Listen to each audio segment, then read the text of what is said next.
Hello, Miss D here with a tutorial on how to get your instrument ready for lessons. And this is for parents. This really isn't for kids. The first thing we need to do is get some tape on the fingerboard. And you'll see the tape here I have on the cello fingerboard.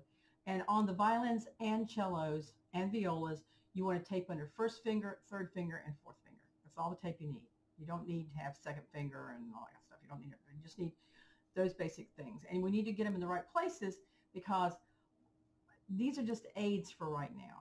We're going to get the tape off as soon as possible. This is just to get us started. Now, there's also another piece of tape I like for the cello, and I don't have it on this one, but it's a tape on the back of the neck between the first and second tape you put on the front, which is right there. A little piece of spot tape. You can put a little dot there or whatever you want to, but that's for your thumb. Okay, and I don't have one on this one, but okay. So anyway, how do you get the tape on?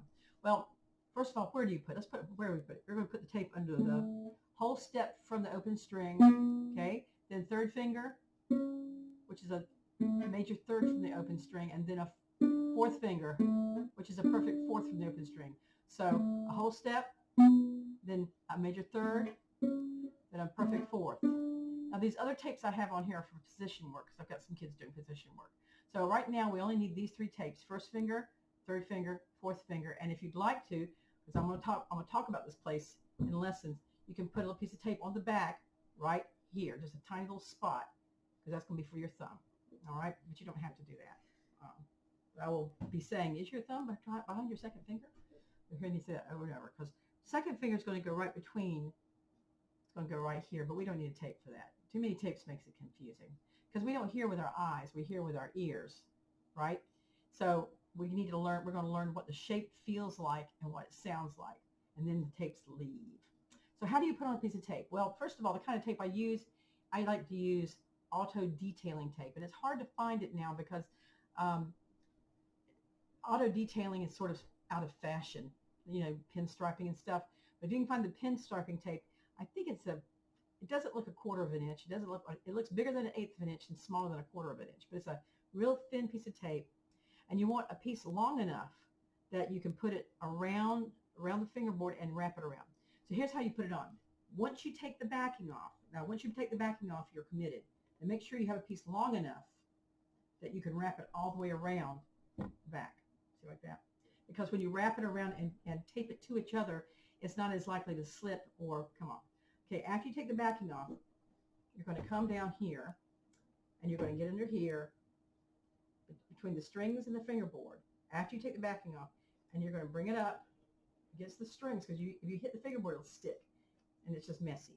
So you get it up here, and just kind of tack it to the fingerboard, right?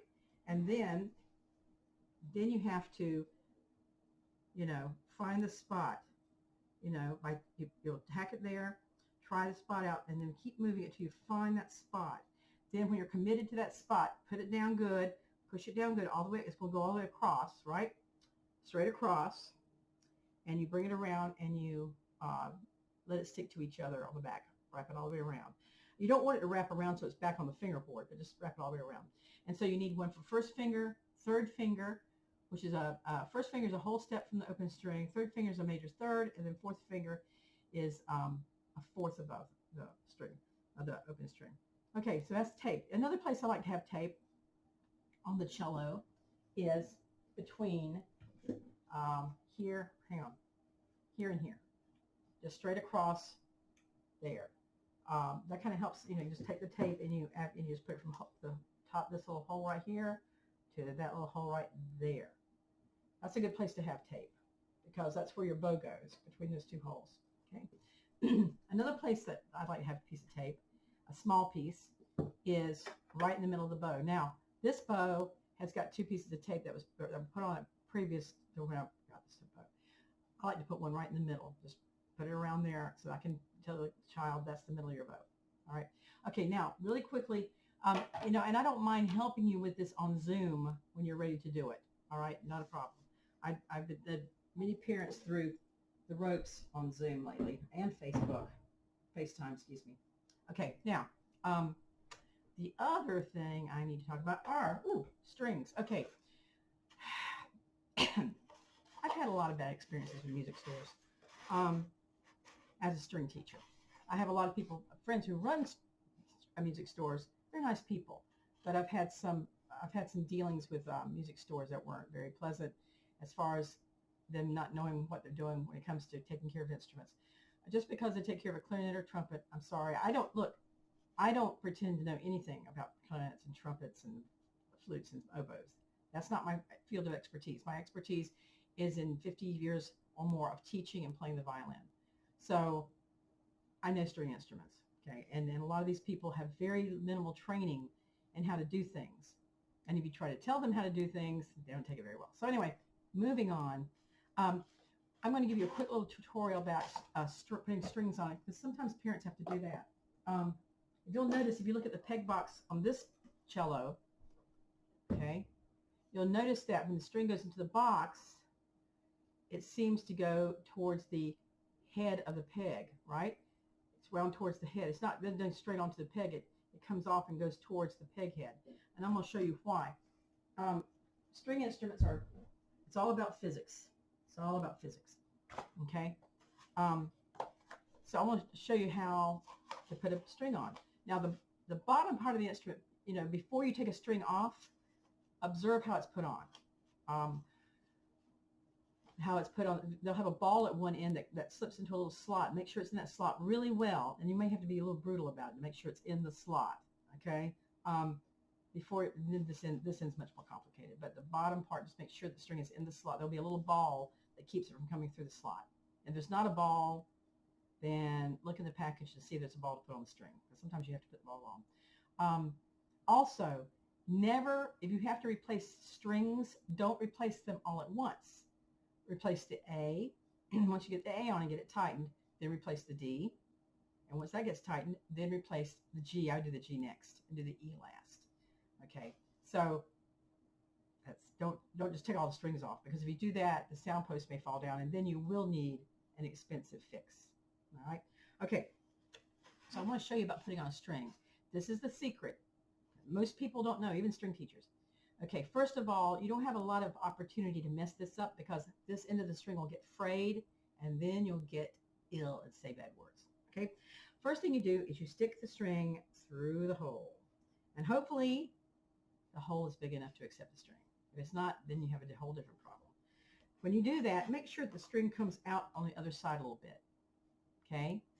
This is not built to scale. This is something I did. Okay. Now, the pegs are not cylindrical shaped like this paper towel tube. Pegs are actually conical shaped. This end of the peg is actually larger than this end. This hole on the peg box is actually smaller than this one. And what happens is when you turn this peg, you need to push in, because you're trying to get it to hold, to stick, right? If you pull out, it's just going to slip all the time.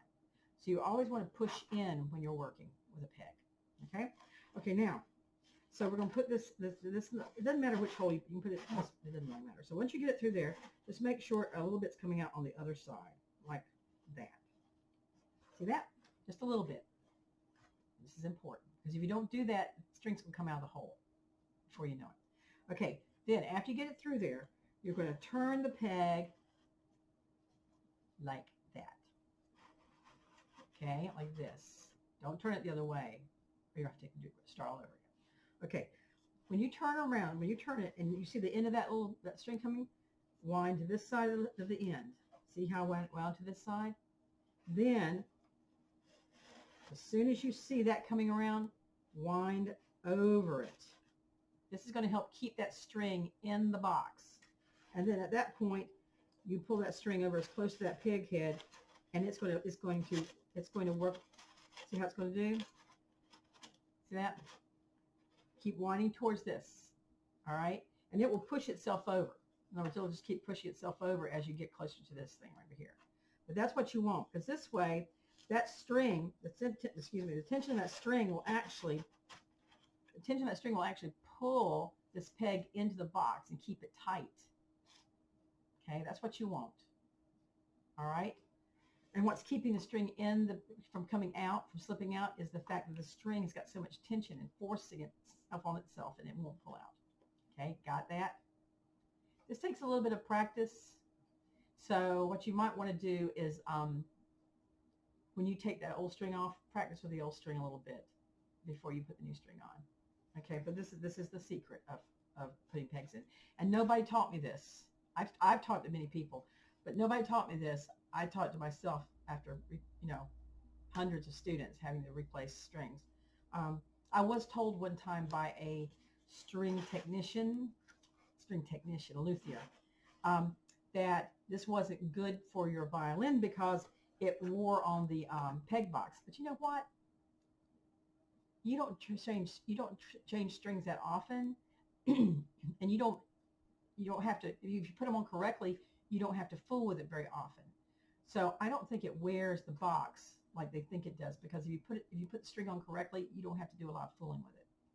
Another little trick is on the other end, you may have fine tuners. You may have them on all your strings, or you may just have them on your highest string, your E or your A, depending on what instrument you're playing. Take that opportunity when you're putting on a new string to loosen those tuners, because once they're tightened all the way down, you can't tighten them anymore. So loosen those tuners, maybe not all the way loose, maybe loosen them all the way and then tighten them maybe 3 turns. That way you've got some leeway either way if you need to fine tune. All right? So good luck with this. And I'm always available on Zoom or FaceTime to help you with this. All right? Because this is tough stuff. All right? Good luck.